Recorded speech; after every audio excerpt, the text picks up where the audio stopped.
Okay guys, so I've already sort of covered bits and pieces throughout the series, which is great. Watch the whole series. And I've got even a travel tip series, go ahead and check that out, specific practical travel tips. But I'll give you guys a roundup of this trip. And generally, overall it's been pretty good.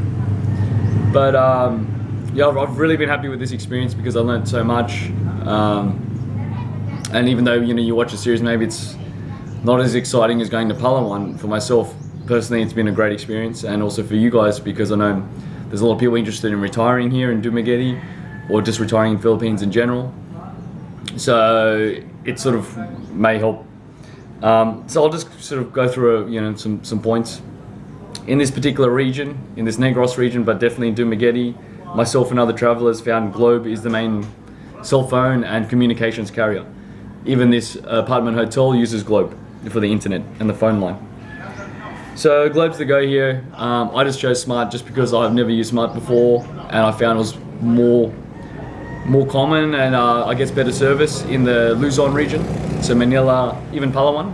We found Smart got better reception in Palawan when I was there last trip with the other friends. So just in this area, Globe, you go to your 7-Eleven or you go to a Globe store, you buy the SIM card, swap it out in your smartphone.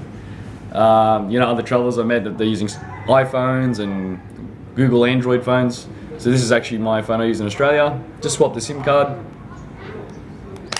Obviously not being an iPhone, it's much easier to service. There's your battery, there's a SIM card. You can swap it out yourself and then follow the instructions to set it up. Pretty straightforward. And it's all been working fine. So even though I'm a bit on Smart, it's been working fine. Just sometimes I might not have reception, or sometimes my text messages are delayed. It says pending, and then it gets sent maybe an hour later, or sometimes the next day, whatever, but it's not that bad. Moving on. The advantages of here, and especially why I chose this area, Can Dao Ai, forgive my pronunciation, but Can Dao Ai. It's quieter. This particular place, Dumaguete Studio Apartments, had a massive, big pool, gorgeous pool. Good internet, good reliable internet. I haven't had one outage. When I've been in other hotels, even 5-star hotels, they've had internet. And this is a caveat. They always say, oh, free internet, or we've got Wi-Fi. Quite often it's only in the lobby area. Okay, whether it's a 5-star place or a cheapo backpacker place, usually they've only got internet in the lobby area, and usually it's got a poor or weak signal, and it's slow. Here it's a very strong signal. I actually have a router in my room. I covered that in another video, and it's very reliable and it's quite fast, especially for Philippines. Okay, it's a bit quieter, I like the peace and quiet. I'm up in the roof, it's even more quiet. So it's just away from the big cities style life. I prefer small cities and I prefer a quieter lifestyle. Yeah, it's more peaceful. I'm on vacation, I want to relax. If you're retiring, maybe you want the same. Maybe you want to relax, you don't want to be too noisy, or maybe you're a city person. I actually know an Englishman, very successful businessman. He went to Boracay, he went to Palawan, he went to all these places, the typical tourist places, and he even got an apartment, I think, in Boracay, and he lived there for a while. And he was like, man, I prefer Manila. I went, oh, really? And he goes, yeah, I'm a city boy.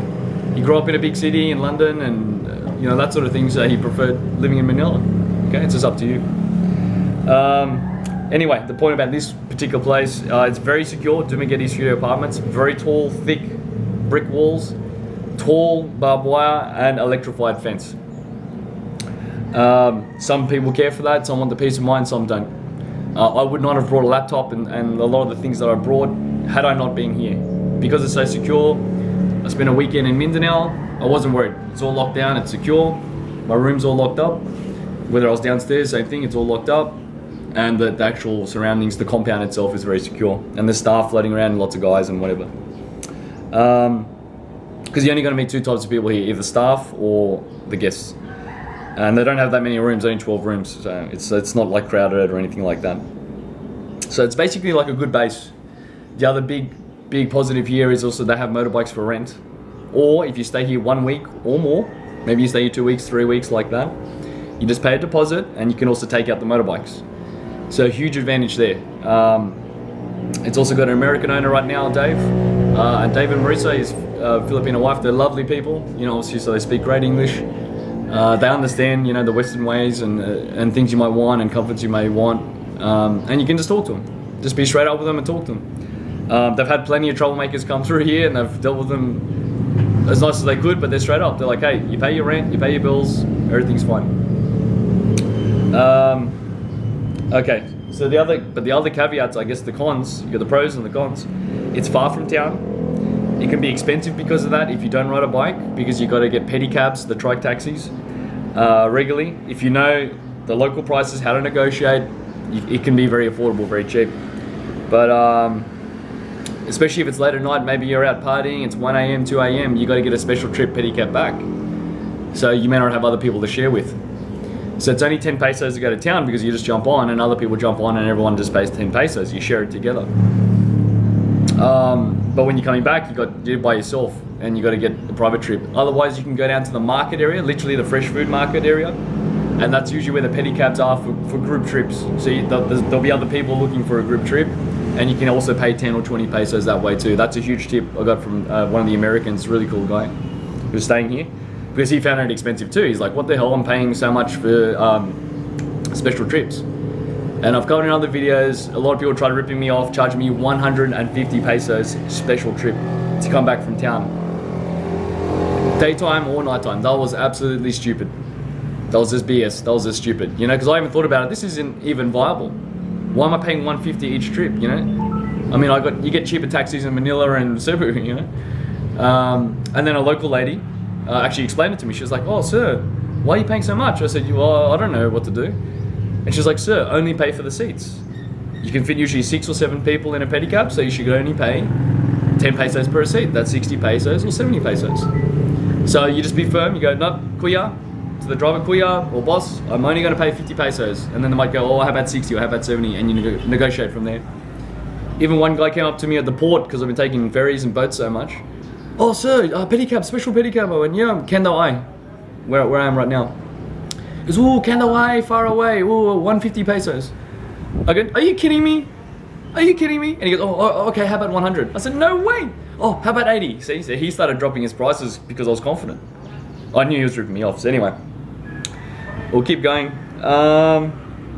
What else?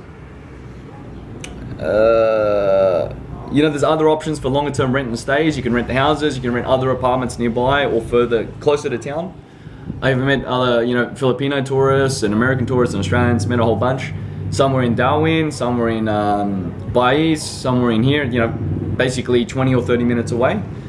Just because they're staying at a place closer to their friends or they're at beautiful resorts. So there's heaps of options, like not just budget options, even for $100, even $200 a month, you can get a lot, like a nice house or a nice resort or, you know, for a month.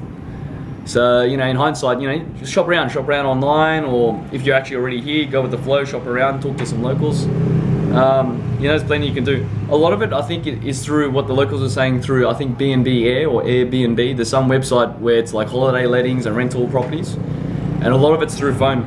I even tried emailing some, and it's a bit harder to email. They prefer if you just call them. So if you're international, in Australia, America, that might be a bit harder. But you can do it, you know, you just call internationally, see if you can sort it out. What else? I'll get, the first 10 days, you know, over the first week, you know, a bit more than a week. Geez, man, I was with the wrong crowd, I was with the wrong people. I was burning money unnecessarily, it was just stupid. Like I said, the pedicab's paying 150 every day for special trips. You know, there was even a case where I paid a 1,000 peso tip to our tour guide, which was just stupid, and no one gets 1,000 peso tip. And why I say that is I paid for the van, I paid for the fuel for the van, and I paid for his lunch, and I paid for his dinner. He's already getting free lunch, free dinner, and these are nice restaurants, nice places. When I pay for the van, he's already getting a commission out of that. So just so I paid 1,500 for the van, he's already getting a commission out of that. I paid for the fuel, well that means he doesn't have to pay for the fuel. Wouldn't surprise me if he siphoned out the excess fuel when he returned the van later because he said it was a hire van, he hired it. So, you know, he's probably hired at 1,000 pesos or 800 pesos and he's getting his cut already. He's getting something out of it already. But I was just with a bad crowd and I was saying, look, you got to give this guy 1,000 peso tip. They basically tricked me. I just stopped hanging around that crowd after that. You know, it's just stupid. But things like that, you know, check the price with the locals. Don't be afraid to talk to people, whether it's the hotel staff or the security staff or just people you meet. Or travel agents or whoever, you know, but especially the real locals, you know, especially if you meet genuine, educated locals, so have a chat to them, or just people you have a good relationship with, or especially, I was just talking to old ladies.